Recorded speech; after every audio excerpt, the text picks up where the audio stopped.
Welcome to Sports Talk with Steve Jones, the daily talk show with the voice of Penn State football and men's basketball. You never know what special guest may stop on by any given day. Now here's the man of the hour, Mr. Steve Jones. Looking for some meaningful sports talk, and then you showed up. That's right.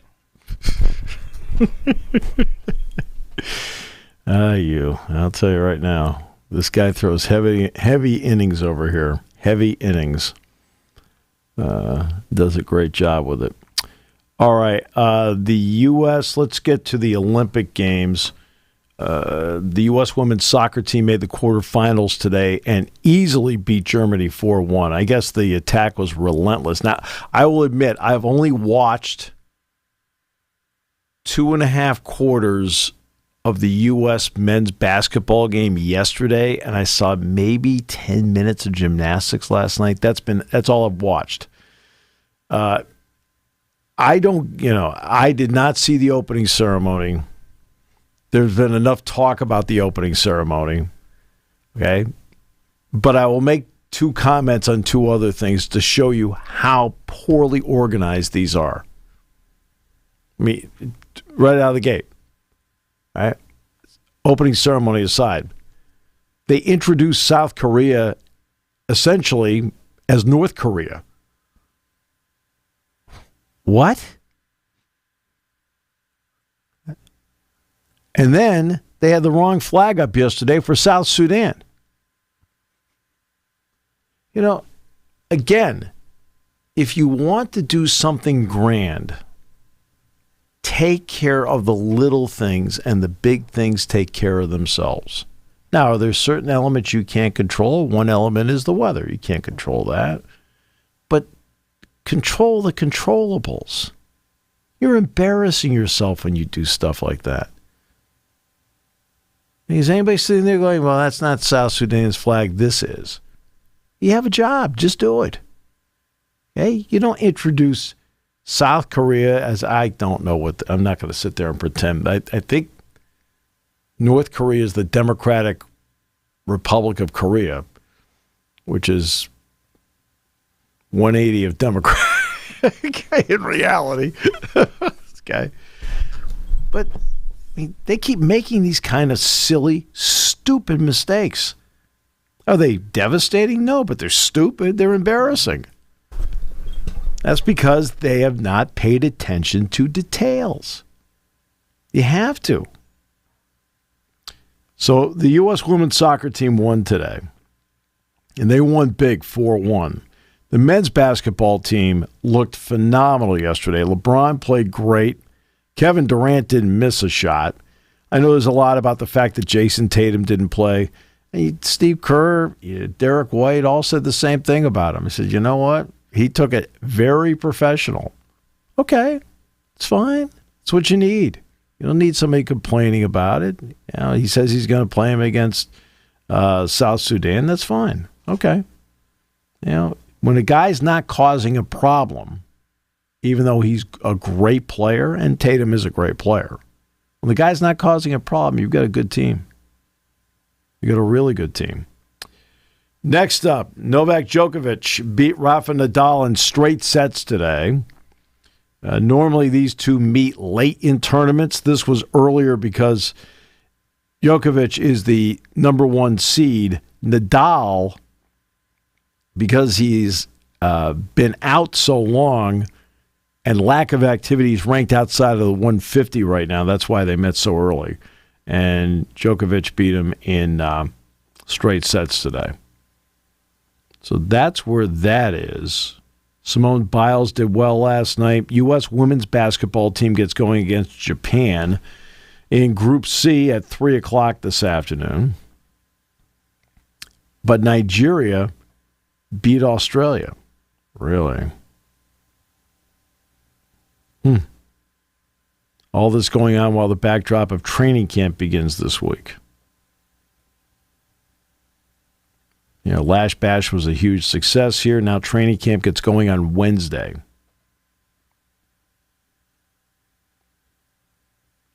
And You've been working out the entire time getting ready for this moment, not realizing you are not a part of the team. No, I know. Can you believe that? They're just the lies they give me. No, they never said a word to you. They never said a word. The issue is you're being somewhat delusional. They said grab your gear, and I thought I was ready to go. I didn't know the gear was going to be. They wanted you to grab the gear and leave. And I missed that last part. That's how that is on me. Yeah, I know it's on you. Goodness gracious. What are you doing? All right, but they start on Wednesday. It's an interesting team. They have, first of all, their expectations.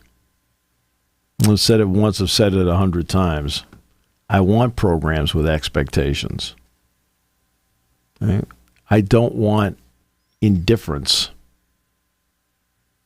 But at the same time, because of some of the power teams in the country, they have expectations while also flying a little bit under the radar.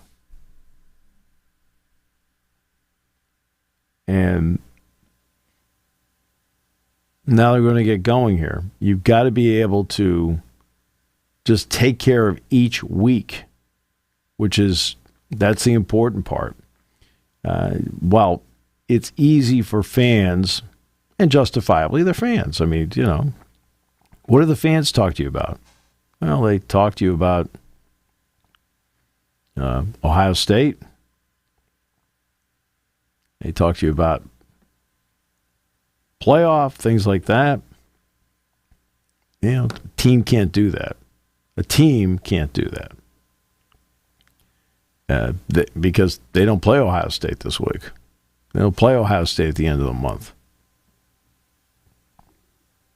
And that's where, that's why they've got to just go about their business, take care of camp. First 2.5 weeks of camp will, in the end, determine who's really on the travel squad and really what the initial depth chart is going to look like. So first 2.5 weeks are going to do that. Maybe even 3 weeks.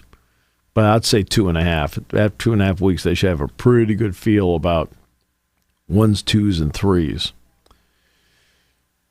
And you go from there. And what makes college football different than every other sport is no preseason games. Where you just don't get competition against somebody else, just have competition against somebody else. Everybody else has it, they don't. They just start. Okay, here we go. Let's start. I guess baseball and softball don't, but you play those games down south, and But you just start. You go, and you get 12 games in 14 weeks. They're going into a tough place to play in the opener. And Penn State has not played there since 1992. And except for a 3-game baseball series I did, I don't know, 5 years ago maybe? When was Kevin Newman when was he drafted? It was 6 years ago. Yeah, it was a little longer than that, because I want to say he was 2017, 2018. Okay. Yeah, because that's the last time I went there. Because Kevin Newman's first professional home run I announced, it was to left field into the bullpen. That's the last time I was in Morgantown, and I had not been in Morgantown before that since 1992. Because they did a basketball game there in 91. In 92, when they won, it was the day they clinched the right to go to the Blockbuster Bowl for whatever that meant. And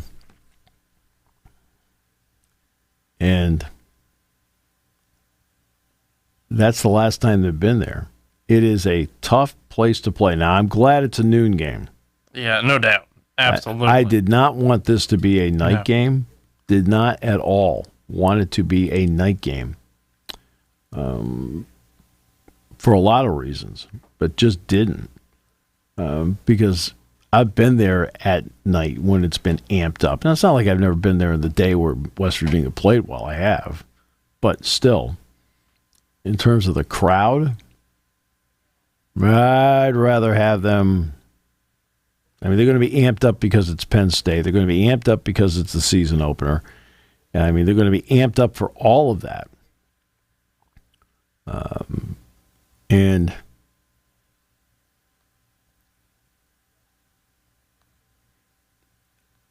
And so I'd rather have that than the added juice. I think juice is a good word. Of playing at night. And with Garrett Green back at quarterback, with Donaldson back at running back, they got another kid who played really well for them last year who's back, who gives them a lot of speed there. 4 of those 5 offensive linemen back. And they've got a good team. Yeah. They've got a good team. You know, they won 9 games last year. Kind of botched up one. They could have been 10-3 last year. They botched up the Houston game. Yeah. And yeah. So that's a really, really good opener. That's a real test in the opener. I mean, you'll find out a lot about both teams from that opening game. So, yeah, I mean, and the camp gets going on Wednesday. Can't really remember them. Maybe with a kickoff classic or something opening up camp in July. But back in the kickoff classic days, you had 2-a-days. Yeah. Kickoff classic was usually relatively close to where they are now. Well, it was like August 27th usually. 27th, yeah, so something like that. And they played the Pigskin Classic here one year with Arizona and blew them out. Oh, yeah. Yep, I remember that. Arizona was, what, number 4? Mm-hmm. Yeah, Penn State pounded the daylights out of them. I remember that. So, yeah. That was a shutout pretty much till the fourth quarter. Yeah. Lurie Johnson had a big day and played really well. That was in '99. But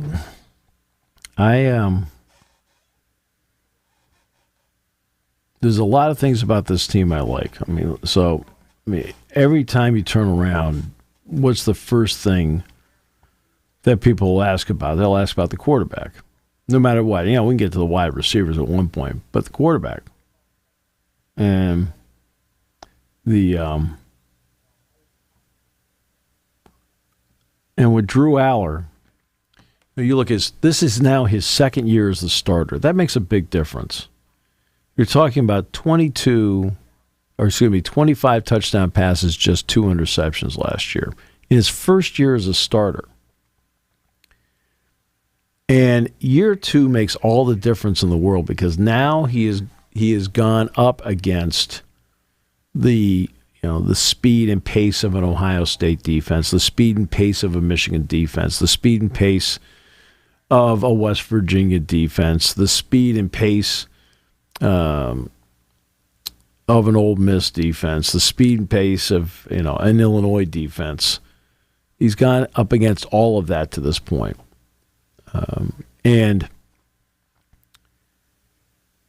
that makes a big difference. His ability now to see the field should have grown exponentially.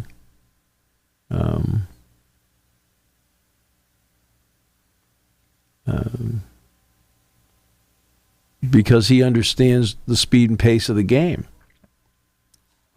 I also think he'll be in an offense with Andy Koltanicki that will fit him well. And then you have Bo Perbula.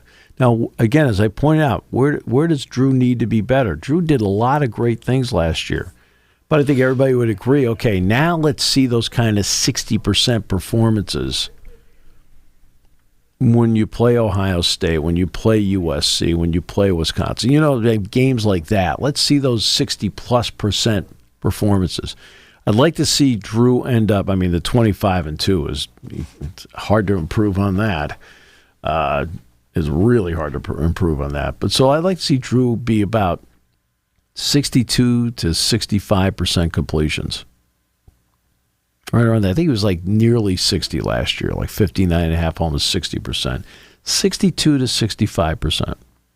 If he's down in that range, he could have a huge season because he's got all the tools. Great arm. I like his footwork. When he decides to run, he's actually... Now, you're talking about straight line now, but point A, point B, he's faster than people realize. And then there's Bo. Bo's a great athlete. And his spring was so much better than the spring in 2023. So much better than the spring of 2023. And way better than the training camp he had last year. I mean, Bo had really kind of an up and down training camp last year. I expect he's going to have a really good training camp this year because, again, now he's been through it. Now he's played. Now he, you know what I mean? All those things Sure.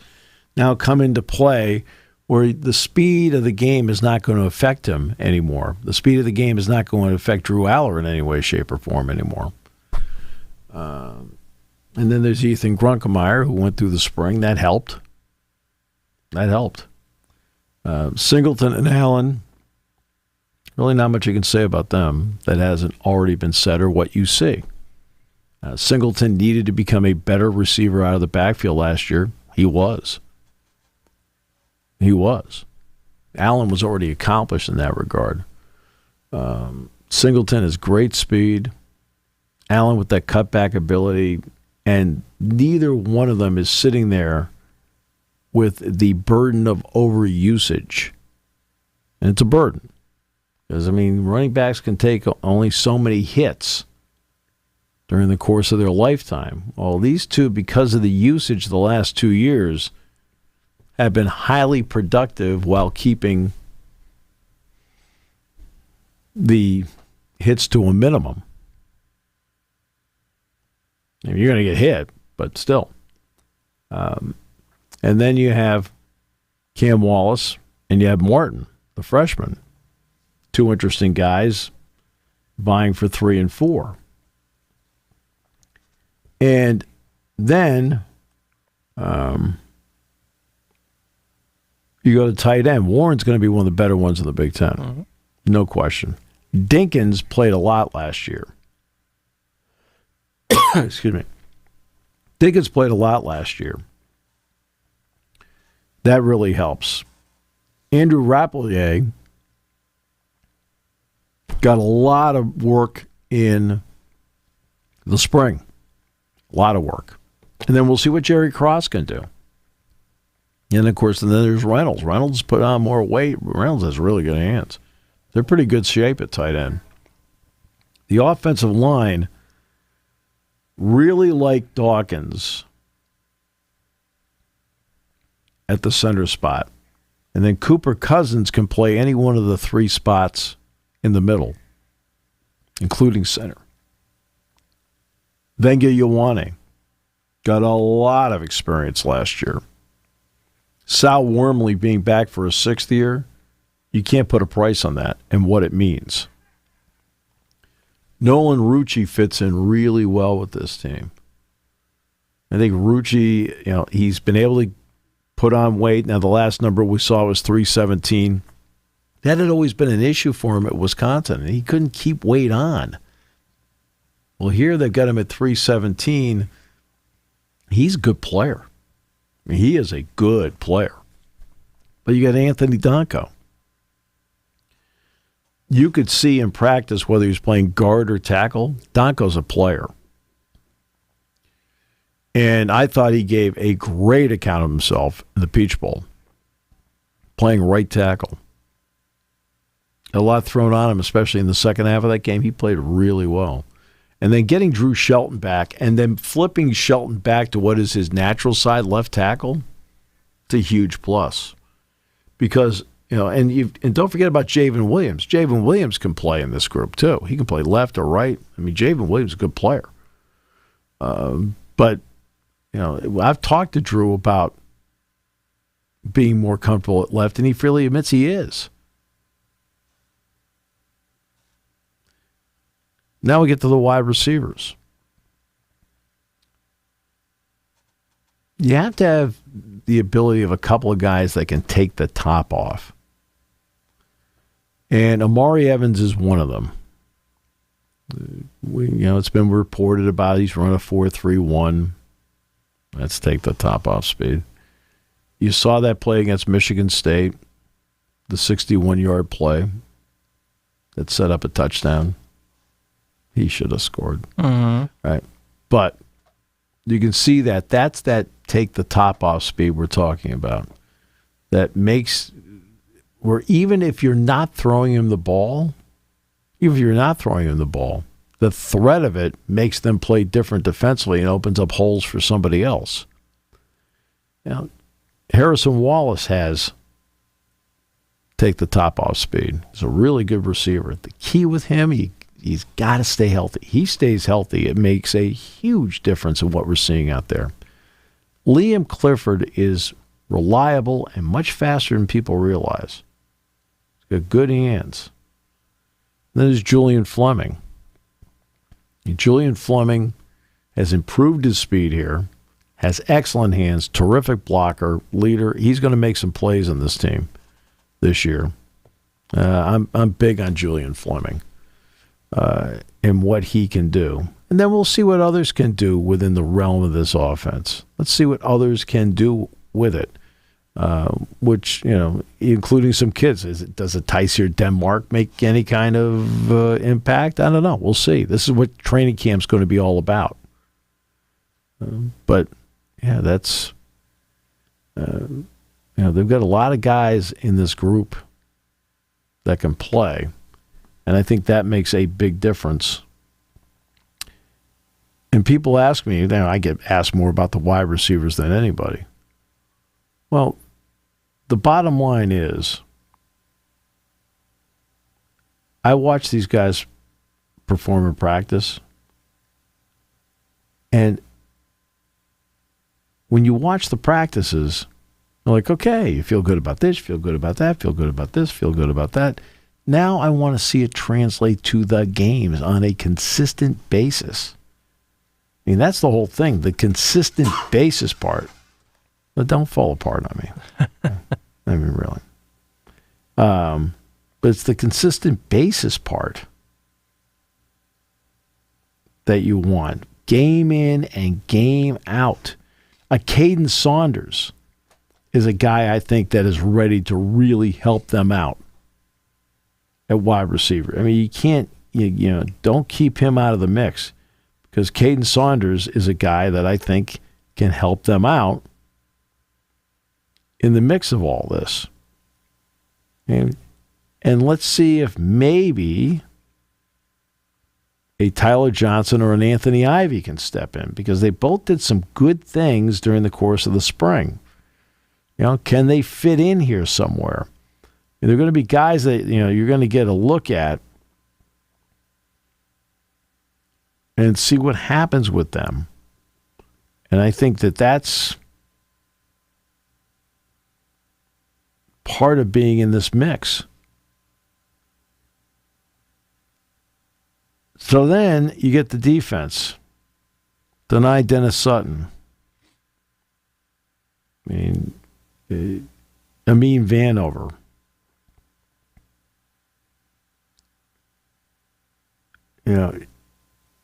Abdul Carter. And as we have pointed out on the show, and was backed up by James Franklin, where he said, well, it doesn't necessarily mean he's going to be playing always at defensive end. You remember, Smith Vilbert's back. Amin Vanover, I thought, had a great spring. And Smith Vilbert, as time went in the spring, got better and better and better and better. Because remember, he was coming off that injury. And I think they've got some guys that can play in this spot at defensive end and get to the quarterback. And a young guy like Mason Robinson, I think, is going to get a long look as to what they're doing at defensive end. And that's going to be, I think, a Really good group that can get to the quarterback and make some plays. And, of course, there's Jamel Lyons. I asked Deion Barnes, I said, when I watch him, I said, I feel like when I'm watching him in practice, I feel like he has violent hands. And he looks at me and goes, oh. He says, absolutely. He says, I said, well, you had violent hands when you played. And he looked at me and says, Steve, he's more so. I said, okay. And Jamel Lyons is a guy that has a chance to be an outstanding player for them. Now, defensive tackle, people have talked about that for a while. Well, you're helped by the return of guys. Devon J. Thomas being back, huge. Akeem Beamon back, huge. Zane Durant back, huge. Okay? Keziah Izzard being back, huge. They're all veterans now. You feel like Durant's the kid. He's in his third year. Makes a big difference. Big difference. Having veterans like that back. Plus, Smith Vilbert can slide over and play there too if they need him. They have a lot of options with what they can do defensively with this group. A lot of people are wondering about, maybe a kid like Xavier Gilliam. Let's see if he fits in here at all. Caleb Artis. And then you go to the linebackers. Tony Rojas, Kobe King, Tyler Elsdon, Dominic DeLuca, right? Tamir Robinson. It's not a bad group. Not a bad group at all. And I think that's a group right there. I mean, a lot of people are looking at, and Tyrese Mills can play either linebacker or safety. He can play both. I want to leave him out of the mix. And then you go to the secondary. We'll start at the safety spot. Everybody's talking about KJ Winston. And I remember when I had Phil Steele on the show, I said, Phil, I looked at your all Big Ten teams. I said, one guy that I think you'll find that you want to take a longer look at is KJ Winston. I think Winston has a chance to be a star here. Just a terrific player. But Zakee Wheatley had such a good spring. He's poised to really help out there. And then there's Jalen Reed. Reed represented Penn State out at Big Ten Media Days. Reed's a really good player. Yeah.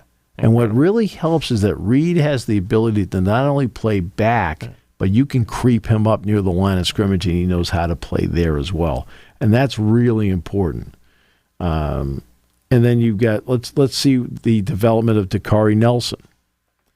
Let's see if a freshman like DeJuan Lane could maybe step in and play. And Lamont Payne has been moved from corner to safety, and to be honest with you, I thought that was a really good move for him.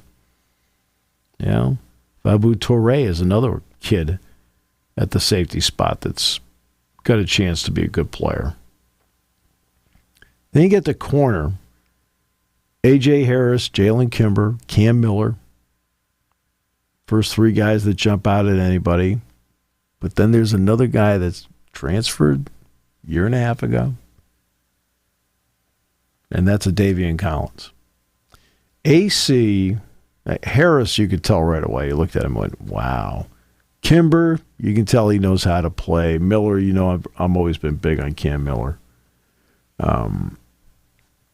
But I watched a Davian Collins play corner, and the improvement in that guy from 1 year to the next, that's going to bear a lot of watching in this training camp. Does that upward trajectory of improvement continue for him? Because in the spring, he took big steps forward. You'd walk out of there and go, 29 can play. He's a good player. There's some days you felt like he was the best corner out there. Wow. That's how well he was playing, because the other guys were playing just fine. It wasn't like they fell back. He moved up. And you still have Antoine Belgrave-Shorter, John Mitchell, Zion Tracy, Elliott Washington. There's a lot of really good corners on this team. It gives Tom Allen a lot of options. And you know what, punter Riley Thompson punted the ball. As the season went last year, he was terrific for Penn State. He was even better in the spring. He punted with more power. I mean, you could tell the weight room meant a lot to what he did. He punted with more power. Right? Gabe Wosu, kickoffs, punting. One thing about Gabe, his biggest problem as a punter is simple, just consistency, because he can boom the ball. And then you get a lot, wow, and then every once in a while I go, whoa. Well, now the woes are considerably less, and the wows are considerably higher. That's the consistency. It just takes time sometimes. Gabe's developing much, much better consistency. He's right behind Thompson. And, of course, as the kickoff guy, we saw him last year. He's terrific. Now the place kicking part. This is going to be an interesting one. Ryan Barker, Sanders Sahaydak, and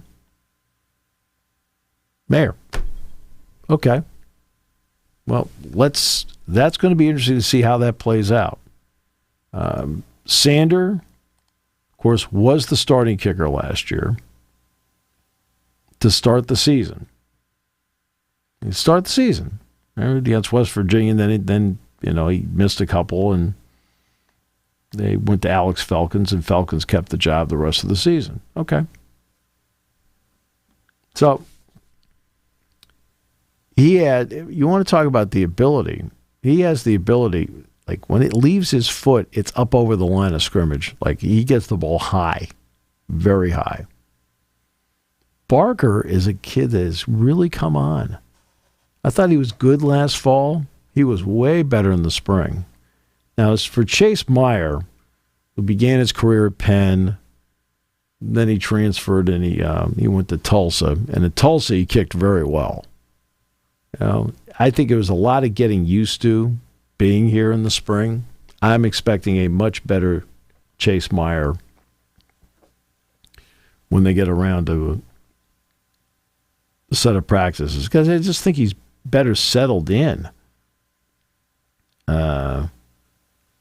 And I think that makes a big difference, because at Penn, he was the kickoff guy. I mean, that's what he was at Penn. But I think he was something like 17 of 20 in field goals at Tulsa or something like that. Some number. And this is what you need to see. I mean, you need to see him go out and just relax and be himself. Again, it took a lot of getting used to. And that competition, that's wide open. I couldn't tell you who's in front. Somebody's going to have to be a one to start. But after that, it's up to them. They'll chart every kick during the course of the preseason. Every single kick's going to be charted. From extra points to field goals to situational stuff, every kick's going to be charted. And that's the only way they're going to be able to figure it out. But all three are gifted. Now it's a question of which one ends up getting the job done. And it's just going to be who ends up literally out-kicking the other ones. But that's open, wide open. But I would if it were wide open and there were there was I don't know who they're going to use, and had that kind of attitude, as opposed to these three guys. These three guys can all kick. And you got to give Penn State credit. They've cornered the market on left-footed kickers between Barker and Sahaydak. Yeah, no doubt. Right? Myers out there. Chase is the oddball. He's out there he's right-footed. Okay. And yes, during the preseason, they are going to be able to get into Beaver Stadium and practice. So people probably have wondered about that. Can they get into Beaver Stadium and practice? The answer is yes, they can. So that will not be an issue. Now, they don't play a game at Beaver Stadium until September 7th. Yeah. but still, you got to be able to go in there. And especially for the young guys. Some of them were in the blue-white game, like Harvey and those guys like that, some of the younger guys. Yeah. Martin, of course, performed well in the blue-white game. But, yeah, the talking season is almost over. This month is the talking season. Yeah. Now it's the playing season. This is where where your play does all your talking for you. Sure. I think you go back to, obviously it's a lot different now, but you look back 15 years ago, the interesting part of July was that you saw the high school football all-star games, which were at that time a lot bigger, obviously. The early enrollment wasn't there and everything else. But, it was interesting because it was the end of the high school career for a lot of them. It was the start of football season for a lot of us. The talk started to begin where you knew the training camp was right around the corner. Yeah. You were a month away from, college football opening up. You were, at that time, a month and change away from the NFL opening up. Obviously, it's a little bit later now, but no doubt about it. Hey, look, it's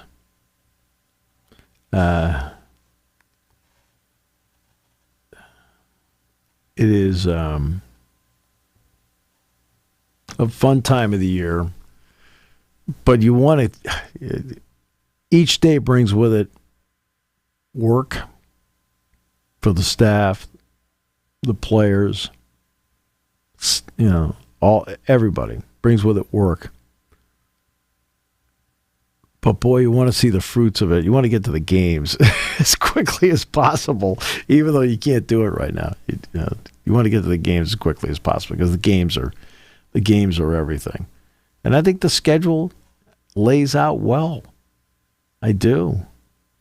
I think it's a tough schedule, but it's also laid out in such a way where it is manageable. And you know what? It does get to the point where you just sit there and you don't worry about who you play, just go play. You have to take the attitude, it's like, well, you know what? They got to play us. Sure. I mean, that's a big part of this. You have to take the attitude of, oh, we got to go to USC. Oh, here comes Ohio State. You got to take the attitude of, well, here's their problem. They got to play us. Exactly.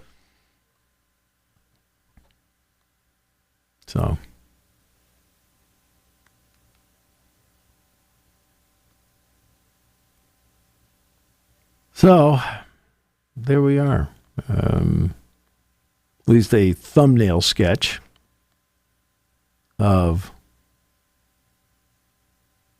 what they look like and what they can do. So that's a thumbnail sketch of the team. And the training camp starts on Wednesday. And if I inadvertently left out a name or two, just trying to do it off the top of my head, then I apologize.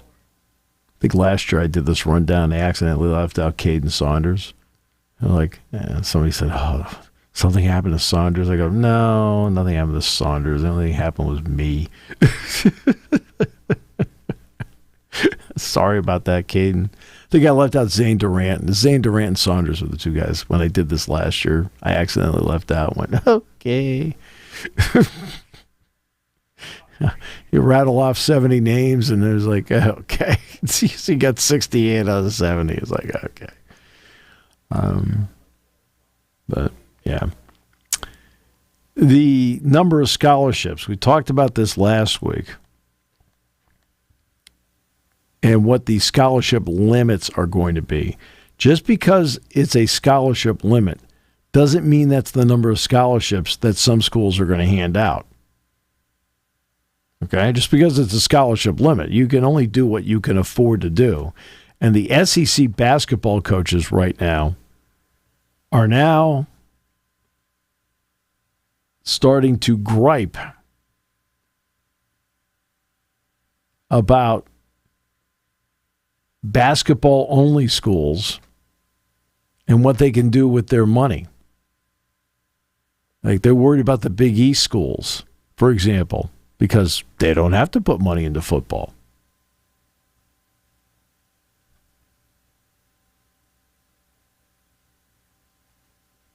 And that's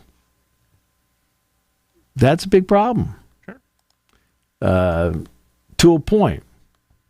I mean, you would expect a place like UConn, for example, I know they have Division I football, but they're going to put a fair amount of money, because you can allocate that money any way you want as an athletic department. That part you can do. But, and at a place like UConn, I mean, Jim Moore's team will get some. Right. Yeah. But Danny Hurley will be going in saying, hey, guys, I got 15 here now. Wrestling is going to go from 9.9 to 30. That's great. Yeah, absolutely. And that's a big plus. I mean, because these are all dramatic. Look, a lot of the numbers that you're seeing with the new roster limits, these are really roster limits, are essentially what the numbers happen to be for the most part in these sports anyway. Essentially that's what it is. That's like your scholarships plus your walk-ons came out to this number, so that's now your new roster. All right. And I did see the list. I saw the full list. Let's see. Roster limits NCAA.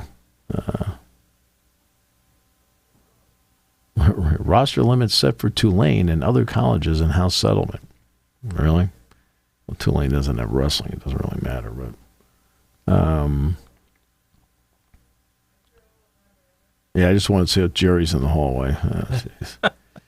Oh, boy. And the problem is I don't think he knows he's in the hallway. All right. NCAA roster limits. Here we go. So I know. Okay, here we go. I hope this is the one that has the list in it. I just want the list. I really could care less about the story. Settlement money, blah, blah, blah, more blah, blah, blah, lots of blah, blah, blah. There's more. 70% of the settlement money from the past is going to football. The basketball coaches of the SEC were not happy about that. They said, hey, this is,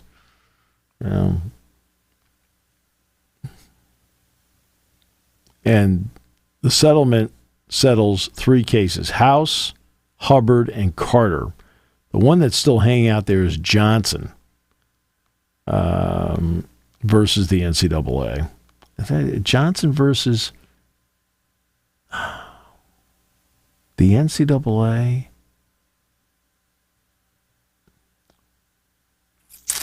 Was it Villanova, maybe? It's a Pennsylvania case. And that's about employees. Whether they should be employees of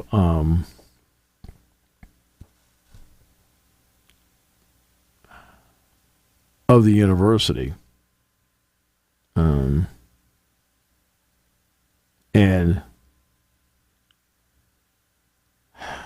that now becomes, that one to me becomes a little problematic because they're getting scholarship money to go to school. And that to me is a big part of this, is how much money they're getting. Because that money's not going away. Room, board, academic scholarship money, books.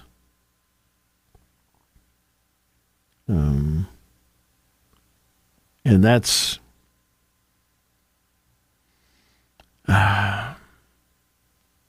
why when I look at what Dartmouth did, men's basketball. And they voted, 13-2 to unionize. Now, Dartmouth has not recognized their union. They have not done that.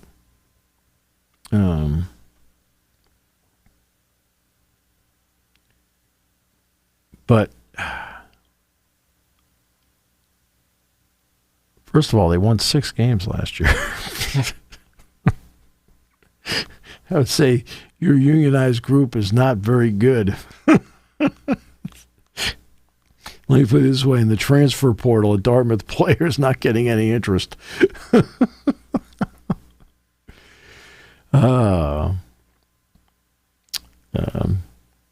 I saw this list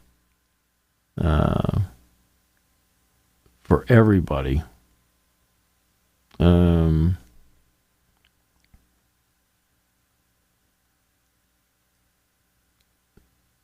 Now, football's 105. Not so sure about that.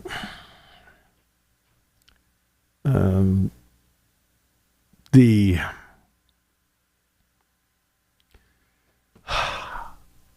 105's been the training camp number. And then when you get to the start of a semester, then you get the opportunity to expand the roster. And you get to the low 120s. And people, well, yeah, why do you need 120, people on a football field? When you're running a practice, those extra 15 to 18 guys can make a big difference. Now, I realize by putting it at 105 as a let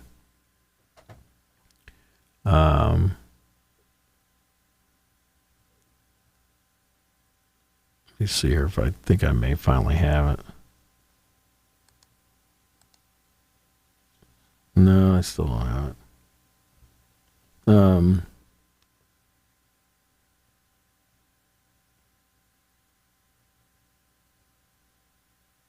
See if this one has it. The business of college sports.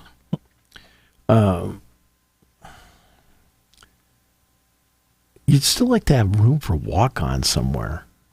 Sure. I mean, I think it's great that 20 additional guys are going to get something. I think that's tremendous. But, okay, here are the new numbers. Here are the new roster limits for everybody now. Acrobatics and tumbling. Do you want to know the number? Just they need a number is the question. They have 55. I don't even know who has it. I was going to say, I don't even know how many colleges have it. Baseball's going to go up from 11.7 up to 34. Men's basketball goes from 13 to 15. Women's basketball stays at 15. Cross-country men get 17. Cross-country women get 17. Men's and women's fencing get 24 apiece. Field hockey gets 27. Football gets 105. Men's and women's golf get 9 apiece. Men's and women's gymnastics get 20 apiece. Men's and women's ice hockey get 26 apiece. Indoor track and field, men and women each get 45. Men's lacrosse gets 48. Women's lacrosse gets 38. Outdoor track and field, 45 each for men and women. Soccer, men's and women's soccer teams will get 28. Softball gets 25. Men's swimming and diving, women's swimming and diving, 30 each. Men's and women's tennis, 10 each. Men's and women's volleyball get 18 each. And wrestling will get 30, up from 9.9. And by the way, women's, if you have to have a women's wrestling program, you too will get 30. Now, that doesn't mean you're going to fulfill all 30.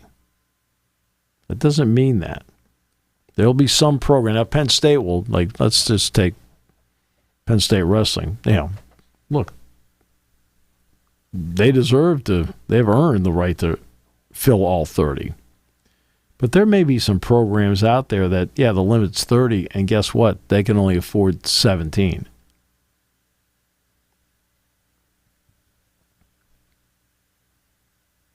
And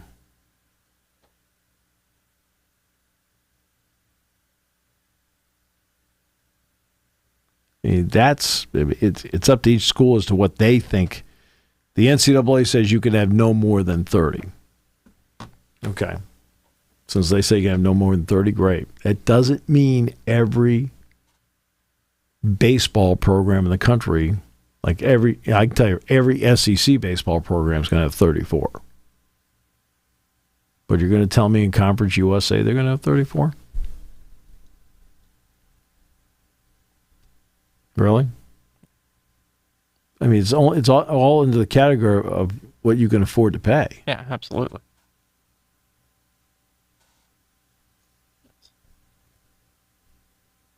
I mean, that's what it comes down to. Sure.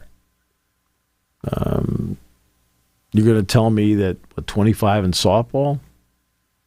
25 in softball is going to be pretty close to universal across the board. All the power conferences, everybody will have 25.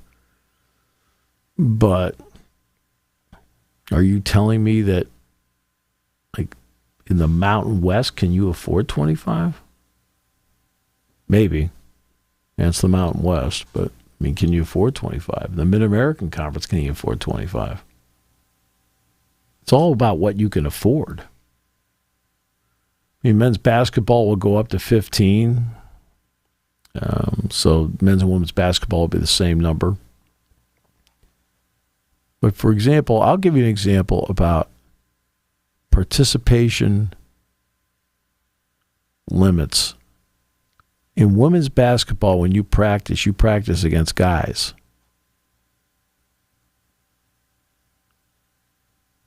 Where do they count in this? If at all. Maybe they don't count at all. I don't know. Just volunteers out there playing, having a good time. I have no idea.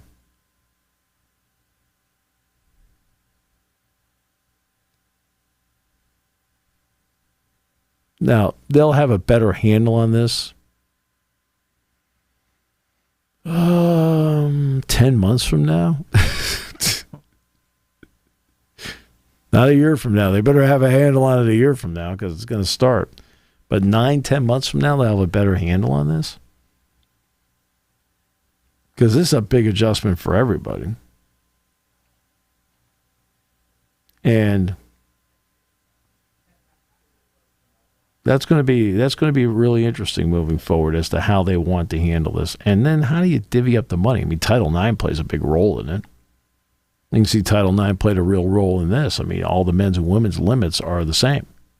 Except, just had to figure out why men's lacrosse was so much higher than women's lacrosse.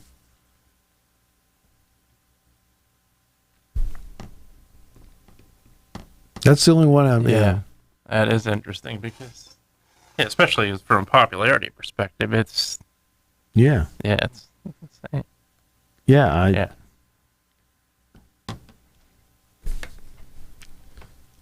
That makes no sense. I'm not in charge.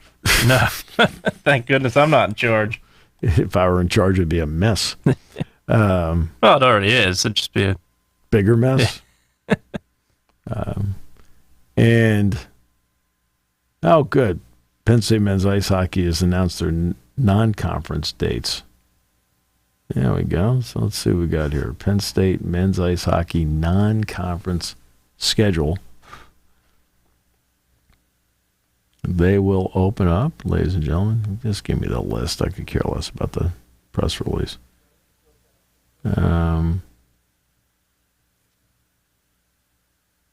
Let's see. 3 straight road games for the second straight season. They'll go to the Last Frontier for a 2-game set against Alaska Fairbanks, October 5 and 6.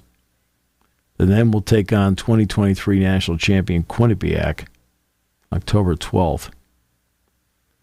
They get a bye week, and then October 25-26, they get St. Lawrence in the home opening series, October 25-26. Then has a week between non-conference opponents as Big Ten play begins prior to pre-Thanksgiving. Then they have a Thursday, Wednesday against Colgate. Prior to the holiday break, Penn State will take on Army West Point on Thursday, December 12th in the Norval Capital Hockey Classic at the Capital One Arena in D.C. There'll be a prelude, by the way, to the Army-Navy game. Oh, all right. That's cool. And then they have a non-conference series against Canisius January 17, 18.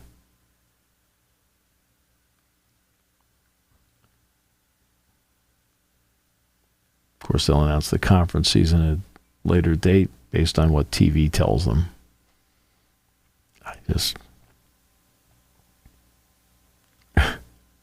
Which could be a while, based on the way TV offers. I just don't. Yeah, no, it's...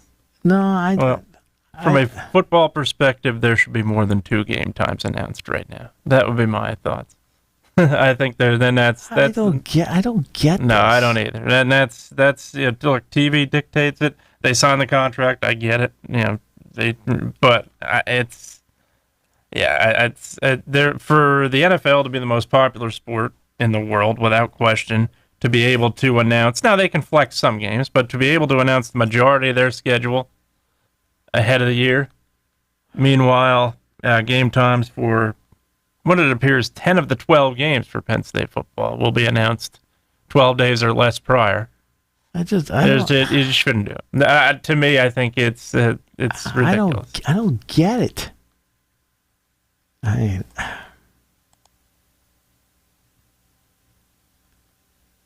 Have you watched the Olympics so far? Not a lot of it. I saw a little bit of basketball, saw a little bit of was it badminton last night? Or you saw badminton? I saw about 10 minutes of it.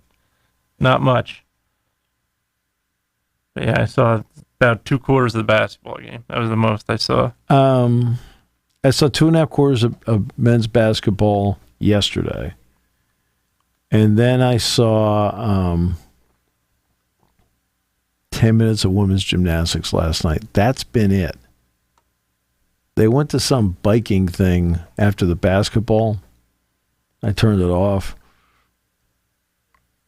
I'm sorry.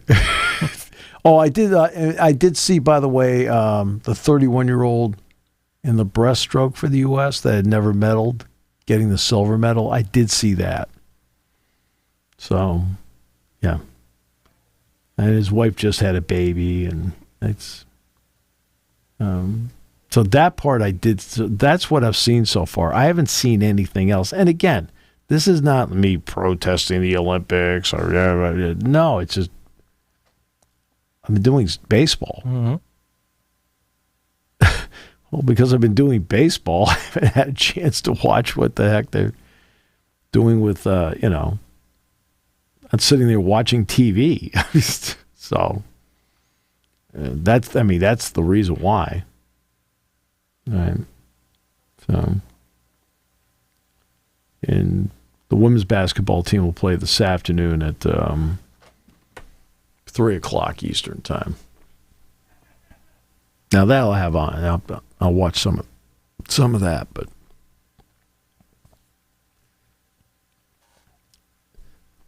I guess they say it's their best rating since the 2016. But it should be. It should, absolutely. Right? I mean, it should be, because 2016 is the last time fans were allowed to go see a Summer Olympics. It was 8 years ago. But again, I can't believe like the botch-ups. How do you introduce South Korea as North Korea? I mean, how do you have the wrong flag for South Sudan? I mean, isn't there somebody that is in charge of doing this? You would think. Right? Somebody like over here on the left, any proofreaders in the room? Anybody want to proofread the script?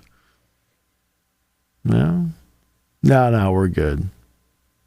No, you're not good. Yeah, I guess the South Sudan group looked up and went, what the heck is this? What's that up there? Every time you turn around, they're issuing an apology for something.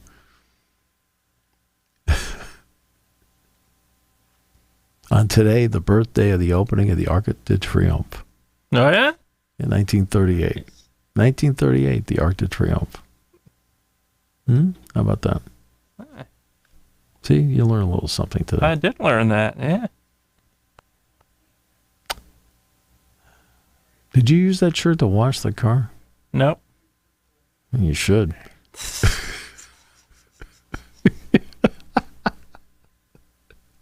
Message from this station and the ad council.